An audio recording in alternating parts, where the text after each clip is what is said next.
উনি পরিষ্কার ভাষায় বলে দিয়েছেন কোনো অন্যায় অপরাধ হাজিদের উপরে কোনো অবিচার সহ্য করা হবে না। হাজি ক্যাম্পের অবস্থা দেখার জন্য উনি নিজেই যাবেন, নিজেই উনি বলেছেন, এটা আমরা বলি নাই, উনি নিজের থেকে বলেছেন আমি হাজি ক্যাম্প পরিদর্শন করব। ওয়া রাহমাতুল্লাহি ওয়া বারাকাতুহু। আলহামদুলিল্লাহ, আল্লাহর রশিদ মেহরবানিতে আমাদের মাননীয় প্রধানমন্ত্রীর সভাপতিত্বে আজকে আমাদের জাতীয় কমিটির মিটিং হয়েছে।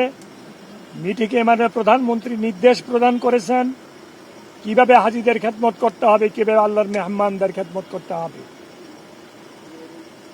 উনি পরিষ্কার ভাষায় বলে দিয়েছেন কোনো অন্যায় অপরাধ হাজিদের উপরে কোনো অবিচার সহ্য করা হবে না। হাজিদের খেদমত করার জন্য উনি নির্দেশ প্রদান করেছেন। হাজিদের যেভাবে সুন্দর এবং ভালোভাবে হজ পালন করতে পারে হাজিরা, সেই বিষয়ে উনি অনেক নির্দেশনা দিয়েছেন। আমরা আজকে অনেক কিছু জানতে পেরেছি, বুঝতে পেরেছি মাননীয় প্রধানমন্ত্রীর নির্দেশনা থেকে। উনি হাজিদের ব্যাপারে অত্যন্ত সচেতন। উনি 2-1 দিনের মধ্যে হাজি ক্যাম্পে যাবেন। যে হাজি ক্যাম্পে হাজিরা এসে উঠবে, হাজি ক্যাম্পের অবস্থা দেখার জন্য উনি নিজেই যাবেন, নিজেই উনি বলেছেন, এটা আমরা বলি নাই, উনি নিজের থেকে বলেছেন আমি হাজি ক্যাম্প পরিদর্শন করব।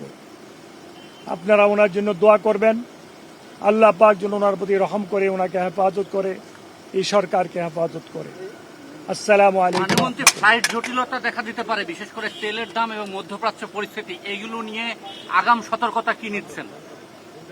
হাজিরা আল্লাহর মেহমান, ইনশাআল্লাহ আল্লাহ সব ব্যবস্থা করবে, কোনো জটিলতা হবে না ইনশাআল্লাহ। আজিজ, ফ্লাইটের কোনো জটিলতা হবে না।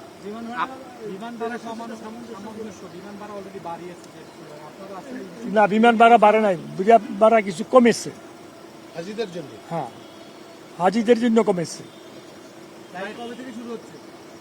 ফ্লাইট 17 তারিখে রাত্রে মাননীয় প্রধানমন্ত্রী উদ্বোধন করবে ইনশাআল্লাহ আজিজ।